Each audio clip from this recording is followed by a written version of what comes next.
Hi, it's Kathy Chena here with Tri-Cities Community TV. We are in Port Coquitlam at Lee Square, and today we're going to be talking about writing. I'm with Nicole Breit, one of our local Port Coquitlam writers. Thank you so much for being here with us today. It's lovely to be here. Thank you for inviting me. Absolutely. It's a gorgeous day here, and I wanted to learn more about you and your writing and what inspires you, Nicole. Oh, well, if we go back in time, it all started with a fight with my mom, and throwing myself on the bed when I was 12, and then picking up a piece of paper and knowing that's what people did. They wrote when they were sad or upset. And I became a very dedicated writer of diaries. And what inspired me, I guess, was that first emotion, that first strong emotion, and it still is what's behind most of my work. That spark of emotion. So you started writing when you were 12, and most preteens are mad, glad, and sad at any given time, and that developed into a passion and a love that you had, and you continued writing throughout your adolescent and teen years. Talk a little bit about how the stories changed and maybe developed as you got older. Okay, so when I left high school, I was writing all through high school, really, early poems. They weren't fabulous poems, but I was writing consistently. And then I went to college and I took some creative writing classes, which sort of helped shape the writer that I was going to become. It helped me get the feedback that I needed from some great teachers. Yes. And I just kind of continued to take courses. I still take courses, and those are excellent for sort of getting me to see different ways of trying new things, learning about other writers, meeting other writers. Those are all great ways for any writer to sort of develop their craft. And did you identify with an author of any type, would you say? Or do you have your own style that sort of just came from your heart? I think both of those things are true. I read really widely. I read all the time. I just finished reading 3 of Jan Arden's memoirs. Okay. They're all great and funny. Yes. And I hope that one day I can write some funny things like her too. But I went back to my journals not too long ago from high school and had written that I had read a book by Margaret Atwood, and I was going to be a writer after having read one of her books. But there's lots and lots of writers that have inspired me. I read everything I can get my hands on. That's fantastic. And do you mentor people that want to become writers currently? It's funny, I've recently been asked to do that for a young writer, and it's something that I've been thinking I would really like to do now that I've got more success and some confidence, and I think I know a few tricks. I would love to do some of that. Yes, yes. I've been really fortunate to have a mentor who has really helped me, and it was somebody that I met at UVic. We were both in the English department, and she went on to do her Master's of Fine Arts at UBC and was actually headhunted for a publishing deal.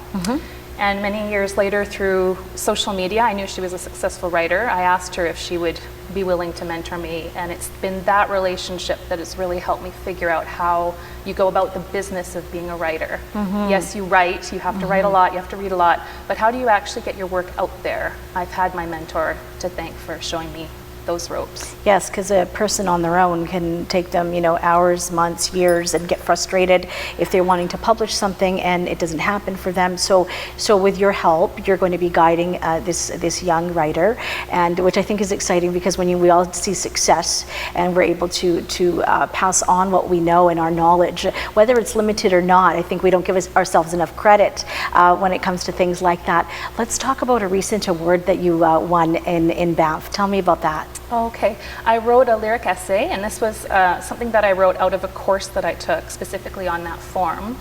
And my mentor, Leisha, said, I think this one is special. You should send it out a few places. And it had been sent out and been rejected, and actually everything that I've ever had published and the recent awards that I've won were all rejected first. I think that's really important for young writers and anyone who wants to be a writer to know, is that it really comes down to the right piece meeting the right judge at the right time. And that's what happened with me. Spectrum is the name of the piece, and it was selected to be the first prize winner of the Carte Blanche CNFC annual contest. And the prize was awarded in Banff, so I got to go to the Banff Centre for the Arts to accept the award in a room of 100 other very talented writers, and it was very exciting. How did you feel? Well, I knew about the award for 5 or 6 weeks before the ceremony, which gave me a lot of time to be angsty and nervous and scared about going up in front of all those people. But they gave me enough notice to give me the opportunity to travel to Banff. That's why they let me know early. That's usually you wouldn't know that soon. And did you feel like, wow, this is surreal? I can't believe that finally the stars aligned and they're awarding me with this. Yes, absolutely. So, yeah. I submitted that piece thinking it would be lovely to be on a short list. That was my goal. I never ever thought it would win. Yeah, it was a huge honor. And actually, I had been practicing this speech, this thank you speech, for weeks and weeks and weeks because I was such a nervous person getting in front of an audience. And then when I got there and when they called my name to come up, I just said, I'm just going to tell everyone how I feel. So I got up there and I said, I am so excited to receive this award. Yes. And then I went into my thank yous and got to read a little bit of the piece. And it went great. I'm sure after that first line, you know, everything was like, okay, I'm here. It's been 5 weeks, and we're finally getting this. Now, what did you bring with you today? Today, I brought a chapbook of poems that I wrote in 2011. My son was only a year old at the time that I wrote this, and this book called "I Can Make Life" is a collection of poems about the journey that I took to become my son's mother, which was a difficult journey for me. There were a lot of fertility treatments involved, some pregnancy loss, until I was finally able to have a successful pregnancy. And so I wanted to share that experience of grief and loss and hope with other women because it's not uncommon for many women to struggle with fertility issues. And so this was hopefully a gift to other women who could see that those feelings that they had were shared and and you were going to read something to us today. I would love to read I would love to hear it. Absolutely. Go ahead. Great, thank you. And your son's how old? He's 6 now. And his name is? Noam. N-O-A-M. Very nice. Yes, thank you. So this piece I wrote to celebrate his birth, and it's called The Night Sea Voyage. Small captain, little sailor, you arrive, drenched, slippery, swept out of the tide. Your body slick, hair wet against your head. Your sea-wrinkled hands are a marvel. Your hearty cry is not sad. It is the startled cry of someone who has never known dry land. Wow. It doesn't matter how old they are. Mine are 22 and 25. So it brings back those amazing moments. And you know, I'm all about equality, but as moms, we know that men can't have children. So this is our gift and something that we need to embrace and celebrate. In addition to that, you have a manuscript that's coming out that you've been working on. Please share that with us. Okay, so I wrote a manuscript. It started as a poem. I didn't know I was writing a whole manuscript at the time. Sometimes that happens. There was just so much energy in this material that it turned into a poem, into an essay, into a piece of flash nonfiction. There was so much there. And the manuscript's called How to Grieve a Broken Heart. It's about first love and loss.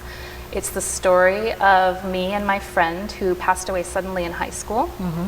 And there was just a lot there. I thought 25 years when I approached this story, I've got this.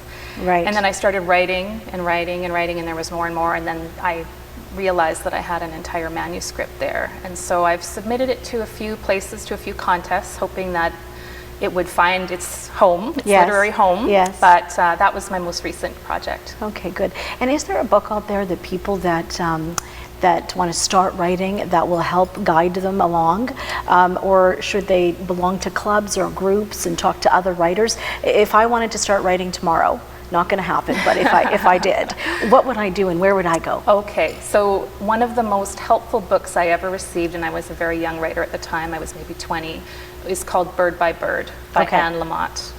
And that one has been heralded by many other writers as an inspiration, and it's a great place to start.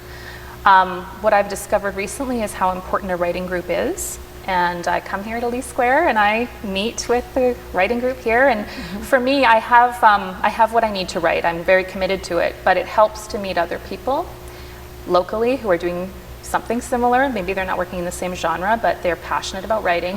And it gives you a chance to share your work. And I've recently realized how important that is too, to not just sit in your room and write. And maybe it gets published or maybe it wins an award, but actually going out and reading your work has been really gratifying. And it has attracted people to me who've said, would you be able to help my daughter? She's young and she wants to be a poet. And Nice. I think that's amazing. It's Fantastic. just something that doesn't happen unless you get out there and Yes. start sharing your work Yes, I in agree. that way. So, do you do this as a full time? Is it a hobby for you? Do you have other sort of interests? And I mean, do you work? Yes, I work and Okay. I write. Okay, I okay. started a business, writing and editing business, when my son was just over a year old. Okay. So writing really is my full-time life, and it kind of bleeds into each other. I think any writing you do, whether you're writing for a client or you're doing something more for yourself or for your creative writing audience, I think it all works together. It's no writing time is wasted, is what I mean. Right. So yes. And where can people find out more about you, Nicole? I have a website. It's Yes. a blog called NicoleBreit.com. They can go and visit and they'll see some of my artwork. Really, I started the blog as a place to be creative and to share creativity. So yes, you get updates on what I'm working on with my writing, but you'll also see my very brief gig as a Barbie fashion designer for my daughter, where I sewed clothes for her, or some of my kids' artwork is on there. Anything about creativity is And spell your last name for us so we know. Breit. Great, that sounds fantastic. What an amazing journey that you're on, and I look forward to reading about your future publications and pieces that you write. I really appreciate your time here. We're at Lee Square, and we were just talking to Nicole Breit about writing. If that's a passion of yours, check her out on her blog or join a writing group right here in the Tri-Cities.